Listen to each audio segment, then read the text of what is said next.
This is first class, not a sanctuary for that. The cruel words, though not yet spoken, hung in the air, thick and suffocating. They were forming in the minds of the elite as she appeared, a silent specter against the cabin's opulent cream and polished chrome. With each step she took, the unspoken judgment coiled tighter, a serpent ready to strike. The woman, revealing a face etched by flames, was instantly an object of scorn, an unwelcome disruption in their world of curated perfection. Her name was Seraphina Vance, and she moved with a quiet deliberation that belied the storm raging around her. Her hands, steady as she located her seat 4 amperes, did not betray the frantic, desperate beat of her heart. The aircraft was a haven of tranquility on the tarmac, its powerful engines a low, promising hum, but the atmosphere within the first-class cabin was anything but. It was a vacuum, every molecule of air charged with a cold, piercing scrutiny. It felt as though every passenger was holding their breath, not in anticipation of takeoff, but in the morbid hope that she would falter, that she would turn and flee from their collective glare. She did not. She slipped off the simple, long wool coat she wore, folding it neatly and placing it in the overhead compartment. The action was mundane, practiced, yet it felt like a deliberate unveiling.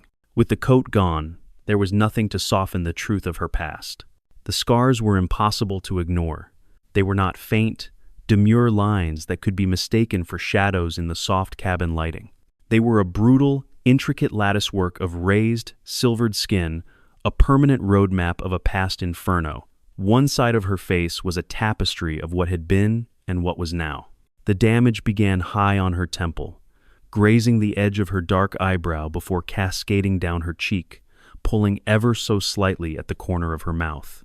It flowed past her jawline, a torrent of memory carved into flesh, and disappeared beneath the high collar of her plain charcoal gray sweater. She had gathered her thick, raven hair into a loose bun at the nape of her neck, a style of simple necessity that left her face entirely exposed. No makeup dusted her skin, no jewelry adorned her ears or throat. There was only Seraphina, and for the gilded inhabitants of this cabin, that was more than enough to turn them against her. It began not with a word, but with a flinch. The man in seat 4B, a figure seemingly sculpted from wealth and arrogance, was the first. His suit was immaculately tailored, a dark navy that probably cost more than her rent for a year. A watch, thick with gold and complications, peeked from his cuff, its gleam a cold, metallic stare. As Seraphina settled into her seat, he shifted, a subtle but unmistakable recoil. His shoulder pulled away, his entire body angling toward the aisle, as if proximity to her was a physical contagion. Seraphina noticed. She always noticed. It was a sixth sense she had developed over the years, an ability to feel the precise moment when curiosity curdled into disgust. Her fingers, which had been resting calmly in her lap, tightened around the worn edge of her boarding pass, the paper crinkling faintly in the silence. She didn't turn to look at him. She didn't need to. The weight of his judgment was a palpable force, pressing down on her chest, making the recycled air feel thin and hard to draw. She focused her gaze on the sleek monitor on the back of the seat in front of her, its dark, reflective surface showing a distorted, shadowy version of herself. For a moment, she studied it, a stranger looking at a stranger. Then the whispers started, insidious and sharp like the rustle of snakes in dry grass. From the row behind, a woman's voice, dripping with saccharine venom, reached her. "My goodness, did you see? How did she even get a ticket for this cabin?" Her companion, a man with a booming, self-important voice, muttered back, "Must be some kind of mistake. It ruins the whole ambiance." Ambiance. The word struck Seraphina as absurd. They spoke of the cabin's atmosphere as if it were a fragile piece of art she had carelessly smudged with her very presence. Her jaw tightened, a small, hard knot of muscle clenching beneath the scarred skin. She refused to give them the satisfaction of a reaction. Not yet.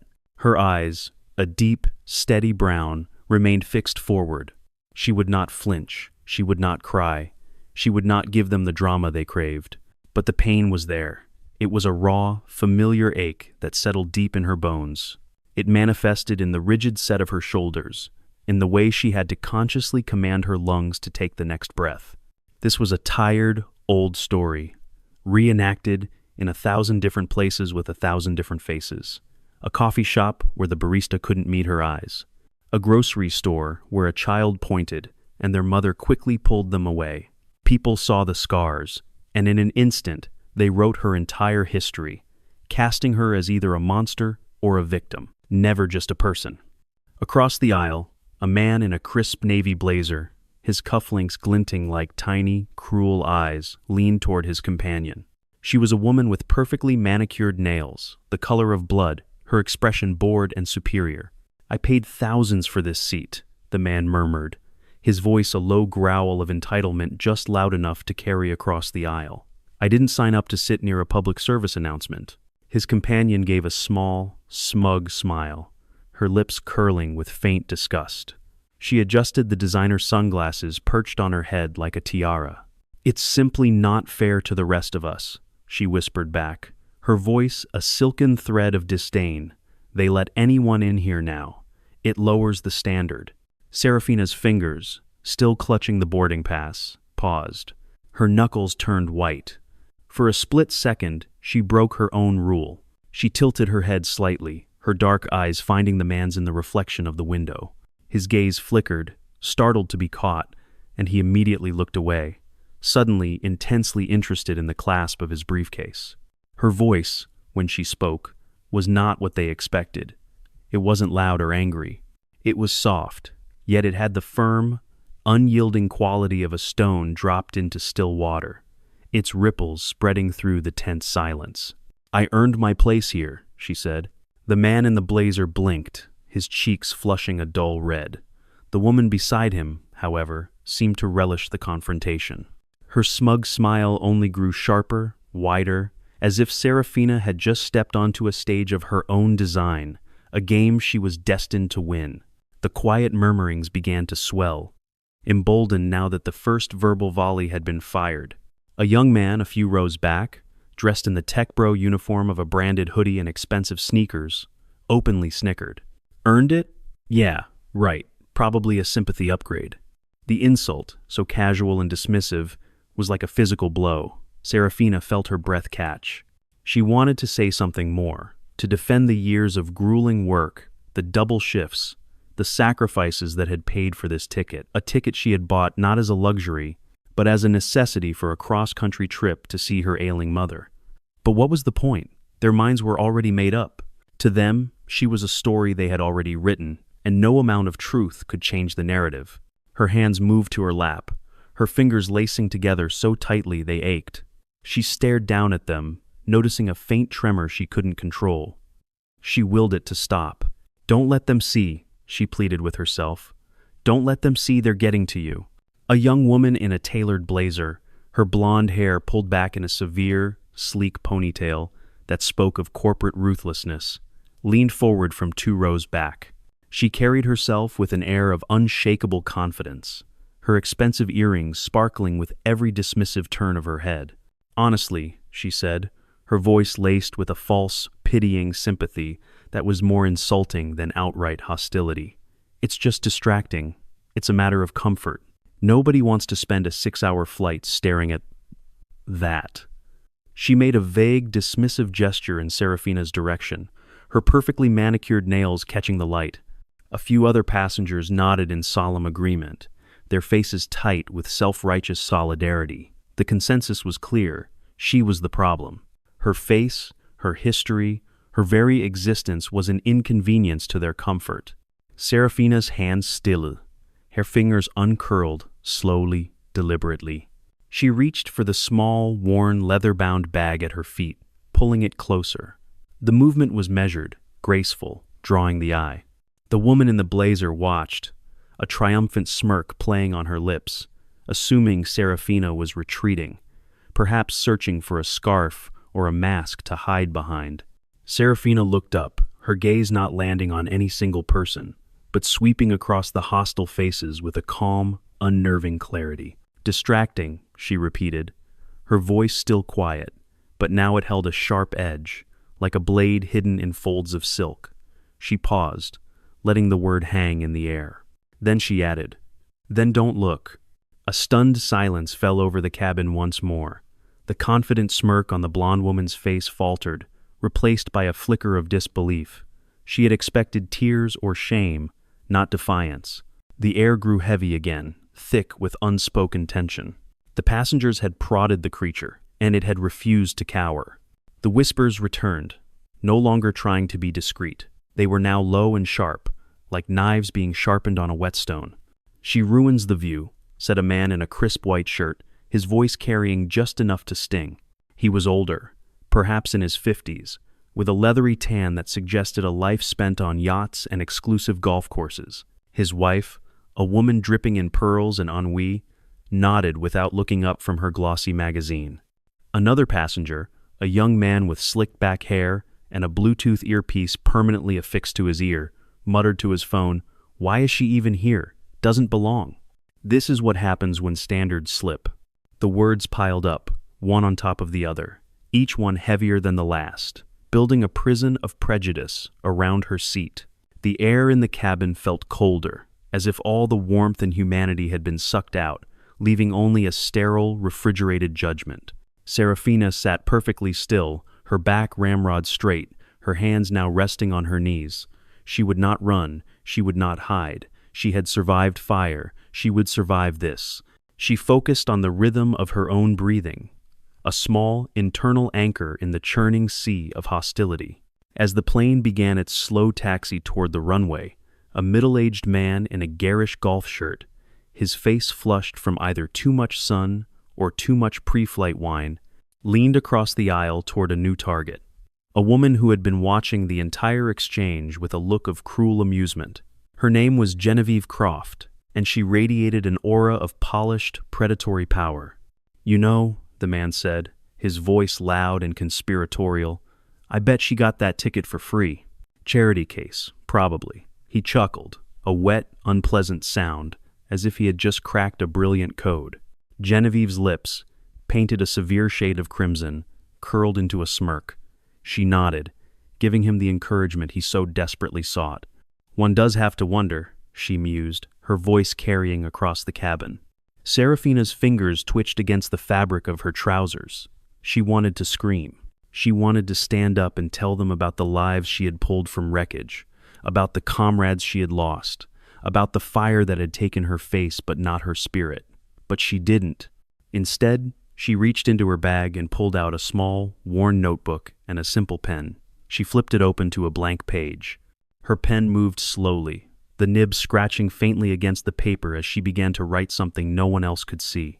It was a grounding exercise. Her therapist had taught her to focus on a tangible action, to pour the chaos in her mind onto the page. She spoke without looking up, her voice calm, almost detached. "Charity," she said, as if considering the word from an academic distance. "Or perhaps I just earned it." The man's boorish chuckle died in his throat. He leaned back abruptly, his face flushing an even deeper shade of red. Genevieve's smirk wavered for a fraction of a second before she regained her composure, her expression hardening into a mask of cold indifference. And in that moment, as the tension reached its zenith, a new voice cut through the cabin, sharp and loud, a final, public condemnation. It was Genevieve Croft, her patience for the subtle game of whispers now exhausted. She leaned forward, her eyes glittering with malice, and her voice rang out, a clarion call of cruelty for all to hear. "This is first class," she declared, her words slicing through the low hum of the engines, "not a place for people who look like that." Genevieve Croft's words were not a whisper. They were a pronouncement, delivered with the cold, hard finality of a gavel striking wood. "This is first class," she declared, her voice ringing with the unshakable certainty of her own superiority. "Not a place for people who look like that." The sentence, passed in this court of privilege, hung in the air, sucking the remaining warmth from the cabin. For a moment, there was a profound, echoing silence. It was the silence of a truth, ugly and raw, finally being spoken aloud after festering in the dark of sidelong glances and hushed murmurs. Heads that had been pretending to read or scroll now turned, their gazes converging on Serafina with a renewed, almost hungry intensity. They were no longer just curious. They were spectators to a public execution of dignity. For Serafina, The world narrowed to a sharp, painful point. The hum of the engines faded. The soft lighting seemed to glare with the intensity of an interrogation lamp. She could feel the blood drain from her face, a cold tide receding, leaving her skin feeling tight and foreign. It was a familiar sensation, the physical manifestation of shame being thrust upon her. A white-hot spike of anger, pure and primal, shot through her, but it was instantly doused by a lifetime of practiced restraint. To lash out was to lose. To scream was to become the monster they already believed her to be. Instead, she focused on the pen still held loosely in her hand. She felt the cool, smooth plastic against her fingertips, the slight weight of it in her palm. It was real. It was an anchor in the dizzying vortex of their hatred. She did not look at Genevieve. To meet her eyes would be to acknowledge the woman's power over her, and she would not grant her that. The man in the navy blazer, who had earlier complained about the price of his seat, now nodded his assent, a grimly satisfied expression on his face. The woman beside him, her crimson nails resting on her clutch, murmured, "Well, someone had to say it." The consensus rippled through the cabin, a silent, ugly wave of agreement. They were a pack, and they had found their quarry. Into this charged silence stepped the flight attendant. Her name tag read Brielle. She was young, her face a mask of professional pleasantry, stretched taut over a canvas of profound discomfort. Her smile was a thin, brittle thing, liable to shatter at the slightest pressure. She approached Serafina's seat, her steps hesitant, her posture an apology in itself. She glanced nervously from Serafina to Genevieve, who watched the unfolding scene with a hawk-like intensity, a slight, approving arch to her brow. It was clear who Brielle feared more. "Miss," the attendant began, her voice soft, almost a whisper, as if hoping the words would dissipate before they could fully form. "I understand that, well, some of the other passengers are feeling—" She trailed off, her hands fidgeting with a corner of her uniform jacket. She couldn't bring herself to finish the sentence, to voice the vile complaint. "Perhaps," she tried again, her eyes darting around the cabin, "perhaps you would be more comfortable in the economy cabin?" The question, couched in the language of concern, was a deeper, more insidious cruelty. It wasn't an order. It was a suggestion designed to make Serafina feel that her removal was for her own good, a kindness. It was an attempt to make her complicit in her own exile. Serafina's fingers, which had been trembling, went still. She slowly, deliberately, placed her pen inside her notebook and closed it. The small, soft thud of the cover closing seemed to echo in the silent cabin. She turned her head, just enough to meet Brielle's anxious gaze. Her voice, when she spoke, was devoid of tremor, low and steady.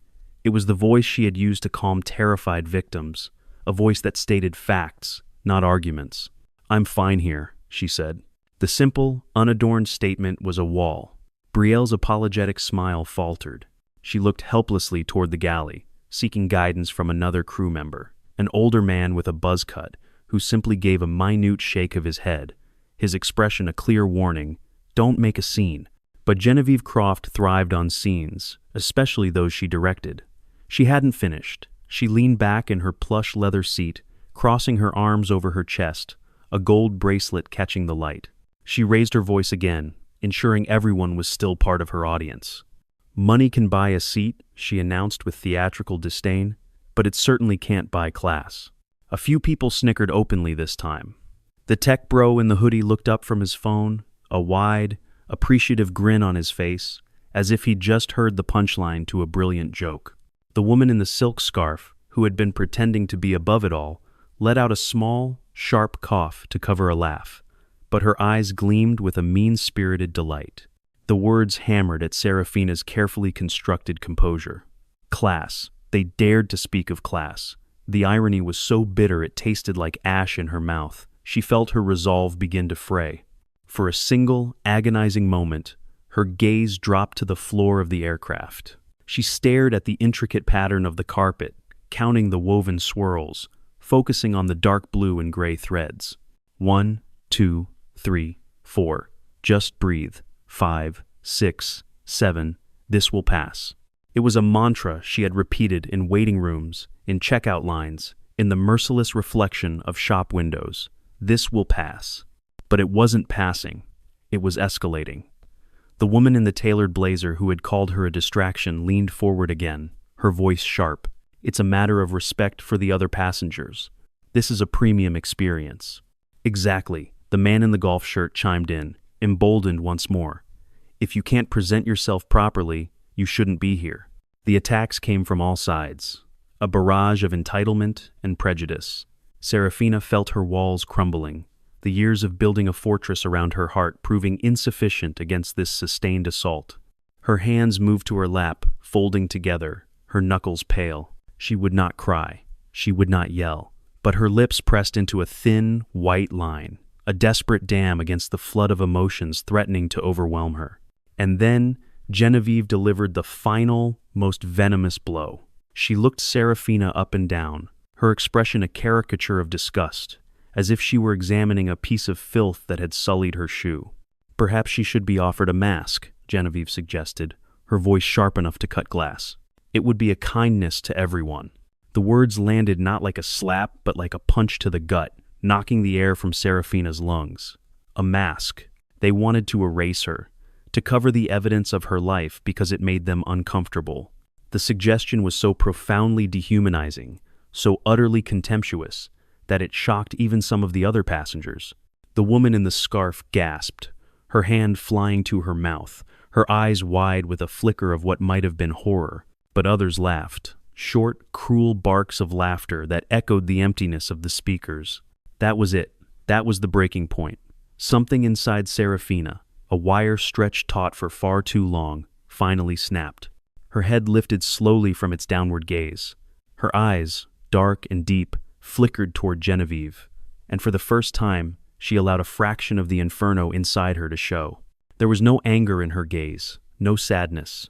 There was something far more unnerving, a calm, piercing clarity that seemed to see straight through Genevieve's expensive facade, past the makeup and the jewelry, and into the ugly, hollow space within.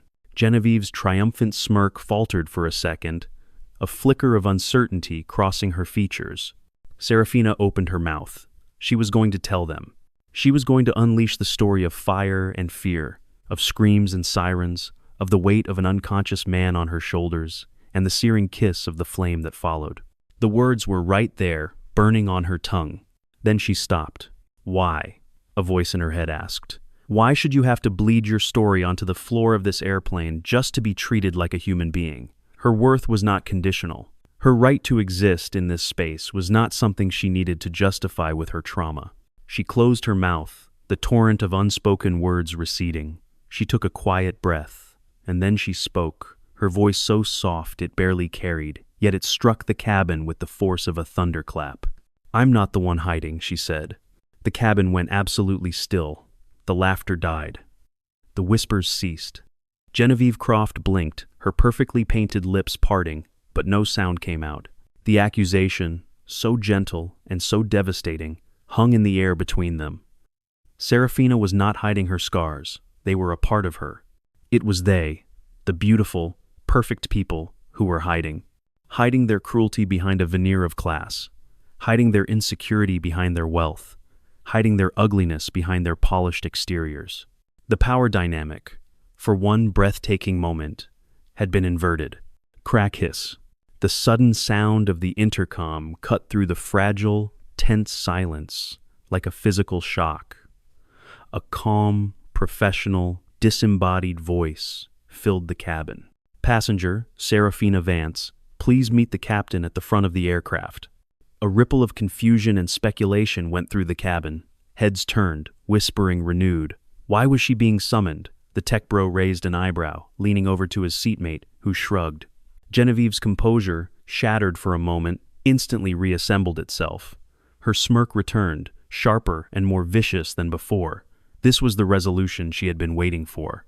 This was the authority stepping in to restore order.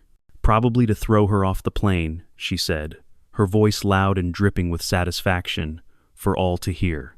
A few nervous chuckles echoed her sentiment, but they were weaker this time, tinged with a new uncertainty. Serafina felt a jolt of cold fear, quickly suppressed. She did not know what this meant, but she knew she had to face it. Slowly, with a deliberation that felt like defiance, she placed her notebook back in her bag. She pushed herself to her feet, her movements fluid, unhurried. Her hands were steady now. Each step she took down the aisle, toward the front of the plane and the unknown judgment that awaited, felt heavy, as if she were wading through the thick, toxic air of their collective contempt. And every eye in the first-class cabin followed her. As Serafina moved down the aisle, the narrow space felt like a gauntlet.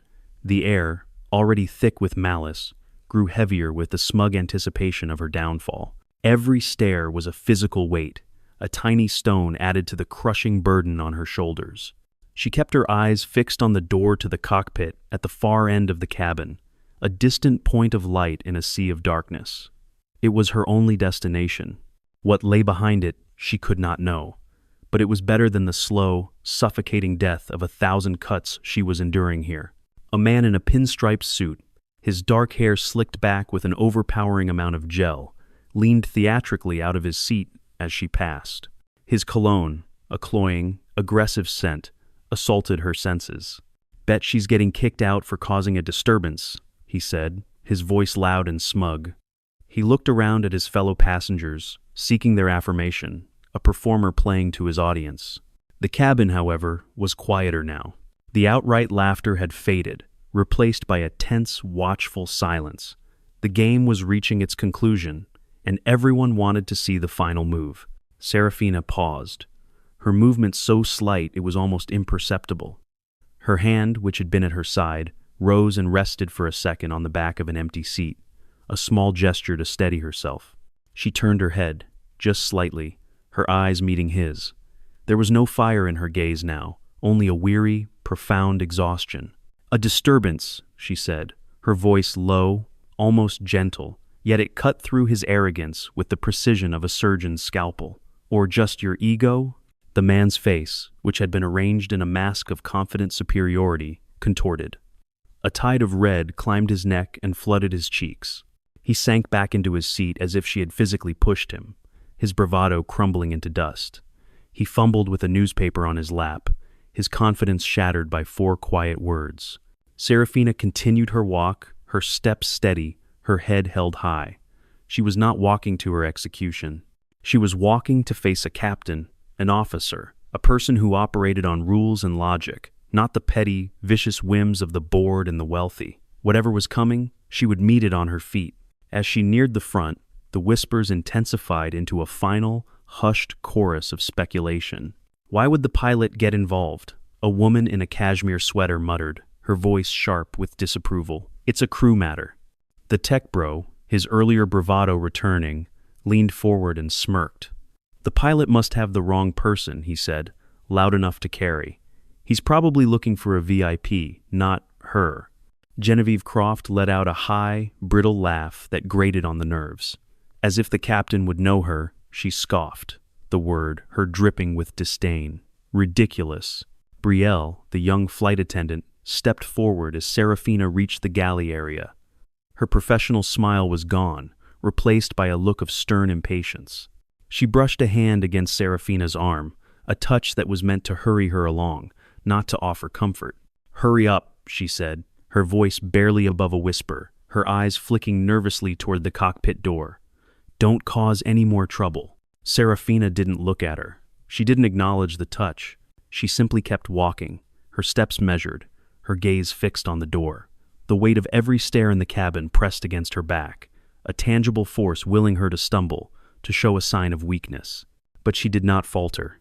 The cockpit door swung open, and there he was.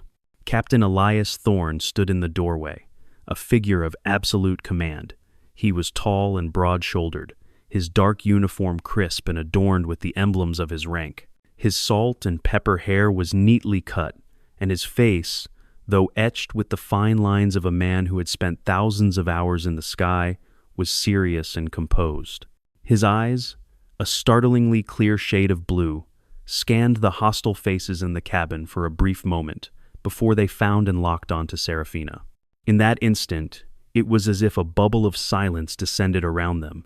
The whispers, the smirks, the weight of the stares, it all vanished. For a moment, No one else in the world existed. He looked at her, and in his gaze, she saw no judgment, no disgust, no pity. She saw only a quiet, intense recognition that made her heart stop in her chest.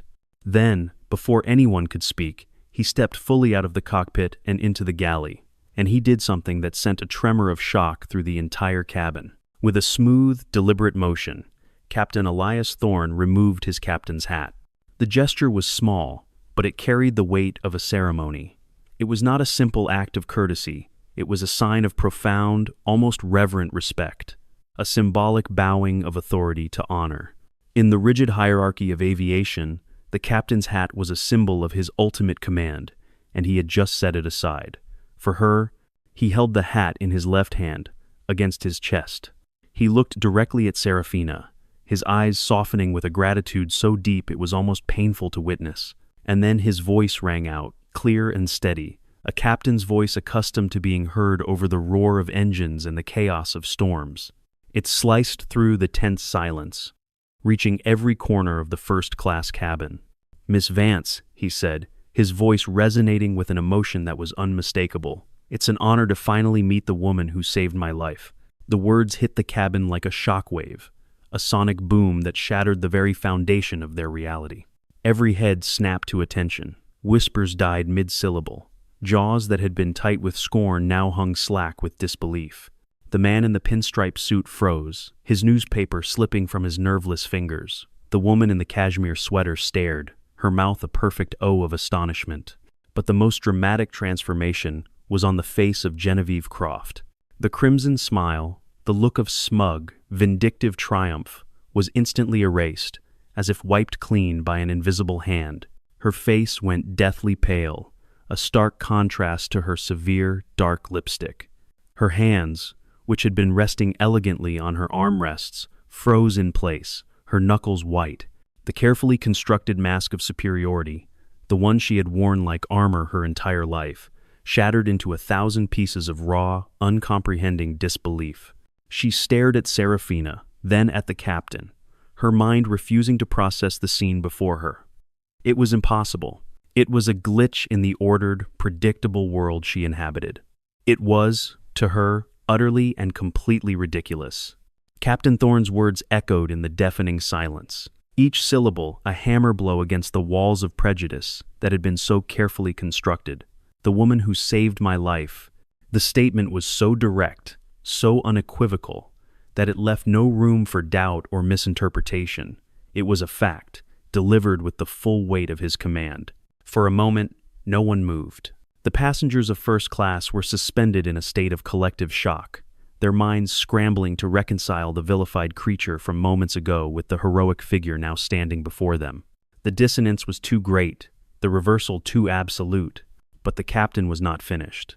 He took another step forward, closing the small distance between himself and Serafina. He did not look at the stunned faces of the passengers yet. His focus was entirely on her, his voice softer now, meant for her but still audible in the pin-drop silence. "I never got to thank you," he said, his blue eyes filled with a deep, unwavering sincerity. "By the time I was conscious, you were gone. All they told me was that a woman had pulled me from the car. A hero." Before Serafina could even begin to process this, to form a single word in response, a crew member from the back, the older attendant with the buzz cut, stepped forward, holding a tablet that displayed the passenger manifest. He wore a nervous, clipped smile, his entire demeanor that of a man trying to correct a grave and embarrassing error. "Sir," he said, his voice loud enough to carry a desperate attempt to restore the familiar order of things. "Sir, with all due respect, there must be a mistake. I have the manifest here. This passenger, she's not listed as a VIP or as anyone of importance." He glanced at Serafina, his eyes flicking over her scars with a dismissive, clinical speed before looking away, as if the sight itself confirmed his assessment. A faint stir of hope rippled through some of the passengers. A mistake, of course. It had to be. This confirmation from the crew allowed their crumbling worldview a momentary reprieve. A few of them nodded, relieved to have their initial judgments validated. Captain Thorne's jaw tightened. He turned slowly to face the attendant, his expression hardening from gratitude to a cold, steely authority. His voice, when he spoke, was low but firm, each word laced with ice. Importance? He repeated, the word, a quiet, dangerous challenge. He held the attendant's gaze until the man flinched and looked down at his tablet, defeated. She is the only reason I am standing here. She is the reason my children have a father. Do you understand what importance means? The attendant froze, the tablet in his hand dropping slightly. The cabin went utterly quiet again, the air thick with a new kind of unease, the unease of shame. Thorn turned his attention back to the cabin, his gaze sweeping over the passengers like a searchlight, lingering for a fraction of a second on Genevieve's ashen face. He raised his voice once more, not with anger, but with the clear, powerful tone of a man delivering a verdict. Years ago, he began, I was in a head-on collision. My car was totaled, and the engine caught fire while I was trapped inside, unconscious. A fire crew was minutes away, but I didn't have minutes. I had seconds. He paused, letting the weight of his words sink in. This woman, he said, turning back to Serafina and extending a hand, not to touch her, but as a gesture of profound respect, was not on duty. She was walking by. She didn't have protective gear. She didn't have a team. She ran toward a burning car that could have exploded at any moment, tore open the door with her bare hands, and dragged my dead weight out of the wreckage just before the fuel tank ignited. He looked back at the passengers, his eyes hard as flint. Those scars, he said, his voice dropping, becoming more personal, more piercing, the ones you were so disgusted by, are not a disfigurement. They are proof of her courage. She took the fire that was meant for me. She carries the map of my survival on her own skin. The silence in the cabin was no longer just quiet. It was a heavy, suffocating blanket of guilt. The man in the suit stared out the window, his jaw tight, his reflection showing a man hollowed out by his own shallowness. The woman in the silk scarf slowly closed her glossy magazine, her hands trembling. Serafina stood there, her face unreadable, but her eyes were wet, glistening under the cabin lights.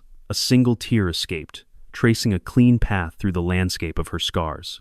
It wasn't a tear of sadness or of pain. It was a tear of release, of a burden she hadn't even realized she was carrying, finally being lifted. Still, a last flicker of resistance came from the young man in the hoodie, his skepticism, a final defense against the uncomfortable truth. Come on, he said, his voice weak but still defiant. That's a nice story, but how do we know it's true? A few other passengers murmured, clinging to this last thread of doubt. Serafina's lips parted, but she didn't speak. Instead, her hand, which had been trembling, moved to her bag. She reached inside and pulled out a small, worn wallet. From a faded plastic sleeve, she carefully extracted a small, creased photograph. It was old, the colors slightly washed out. She held it up, not for the cabin to see, but just for the captain. His eyes widened, and a slow, sad smile touched his lips. He nodded, his voice steady and certain. That's the car, he said, pointing to the mangled, blackened wreck in the photo. And that's the day she saved me. The young man sank back in his seat, all the fight gone out of him. The last ember of doubt was extinguished, leaving only the cold ashes of their shame. Genevieve Croft finally found her voice. It came out high and shaky, a pathetic imitation of her earlier confidence. I didn't know, she stammered, her hands twisting in her lap, the picture of panicked regret. Captain Thorne's eyes narrowed, his patience gone. His voice dropped, becoming cold and unyielding. You don't need to know, he said, the words, a final, damning judgment. You just need to be kind. But no one, he added, his voice rising again, a promise and a threat, has the right to insult the woman I owe my life to. The crew members looked down, their faces flushed with shame. Brielle stepped back, clutching a tray to her chest like a shield. The passengers sat frozen, their earlier smirks and whispers replaced by a heavy, unbearable silence. Serafina's posture shifted. Her shoulders, which had been tensed against the onslaught, straightened just a fraction. It was as if a physical weight had been lifted from her. Thorne took her hand, his grip gentle but firm, and began to lead her toward the sanctuary of the cockpit. This is not just a passenger, he said, his voice carrying to every corner of the cabin a final lesson for all to hear. This is the person I owe everything to. He turned back one last time, his eyes hard and clear. From this moment on any flight I command, let it be known. Courage matters more than money, and character matters more than beauty. A hesitant sound broke the silence. A single person began to clap, then another and another. The applause grew, hesitant at first, then louder, swelling into a wave of thunderous, shame-faced ovation. It was an apology, a plea for forgiveness, a desperate attempt to undo what had been done. As Thorne led her toward the cockpit, a woman in a red blazer stood up, her face tight with embarrassment. "I'm so sorry," she said, her voice trembling. "I didn't mean to. I didn't know." Serafina paused, her hands still in the captain's, and turned to face the woman, and by extension, the entire cabin. Her voice was soft, but it carried a profound clarity. "You didn't need to know," she said, delivering the story's ultimate moral. "You just needed to be kind." The woman's face crumpled, and she sat down, burying her face in her hands. The applause died down, replaced by a respectful silence. Genevieve shrank in her seat, her face half hidden, her world irrevocably altered. Serafina turned away from them, her gaze calm, her heart, for the first time in a long time, quiet. The scars on her face didn't make her weak, but their cruelty had exposed an ugliness far deeper than any fire could create.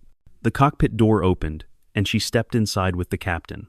As the door closed behind them, it shut out the world of judgment and left behind a cabin full of people who had been forced to look in a mirror and had not liked what they saw. The flight would continue its journey across the country.